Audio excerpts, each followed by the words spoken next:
90% of adults in the United States consume caffeine as a daily habit. We rely on it to wake up, to work, and to function in modern society. Curious, despite how a fresh cup makes you feel, there is exactly zero biological energy in that black liquid. There are no calories, and there is no fuel. This brings up a strange biological paradox. When you drink your morning coffee, are you actually elevating your baseline cognitive performance, or are you simply treating the chemical withdrawal caused by sleeping? For decades, from factory floors to office desks, we have relied on this specific molecule to push through fatigue and force our brains to stay alert in high-stakes environments. To figure out whether coffee is a cognitive superpower or a biological tax we pay every morning, we have to look microscopically at the communication pathways of the human brain.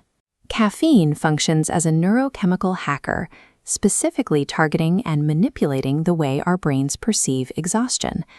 Look at the top left of this baseline energy model. As neurons burn ATP, they leave behind a byproduct, adenosine. While awake, red adenosine molecules accumulate between cells, creating sleep pressure. Eventually, they lock into A1 and A2A receptors on the right, inducing drowsiness. Human sleepiness is the physical result of these accumulated molecules occupying their specific receptor sites across the brain's circuitry. Caffeine acts as an antagonist. Because its shape is similar to adenosine, it parks right into the A1 and A2A receptors, creating a blockade. Sleepiness signals bounce off, undetected. The brain fights back through upregulation, physically building extra receptors to catch the blocked signals. This structural adaptation causes the morning crash.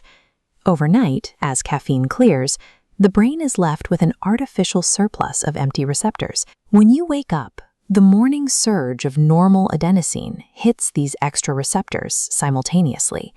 You experience a severe artificial deficit in alertness right out of bed. Chronic caffeine use physically rewires the brain's architecture, creating a biological deficit that only the drug itself can temporarily fix. Not all human brains react the same way to this molecular blockade. Your sensitivity is largely dictated by the ADORA2A gene. This specific DNA sequence provides the instructions for building adenosine A2A receptors in the body. This variant determines whether caffeine gives you sharp focus, or if it causes jitteriness, anxiety, and disrupted sleep. An individual's relationship to coffee isn't a matter of willpower or habit. It is hardwired into their genetic code. So, does caffeine actually provide a net benefit to cognitive performance, or is it just a withdrawal cure? For caffeine-naive individuals, or people enduring extreme sleep deprivation, caffeine does provide a massive, genuine net benefit to vigilance. This diagram illustrates the reality for daily users. For chronic consumers on a normal schedule, the perceived boost is almost entirely just the restoration of degraded performance caused by overnight withdrawal. Late-day caffeine consumption also chemically slows down the circadian clock, delaying the endogenous melatonin rhythm.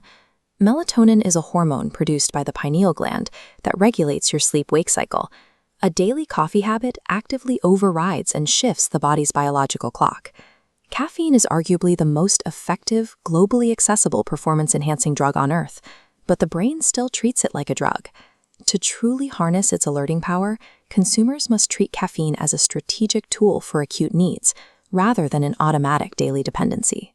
By breaking the cycle of upregulation, you can finally take back control of your own neurochemistry.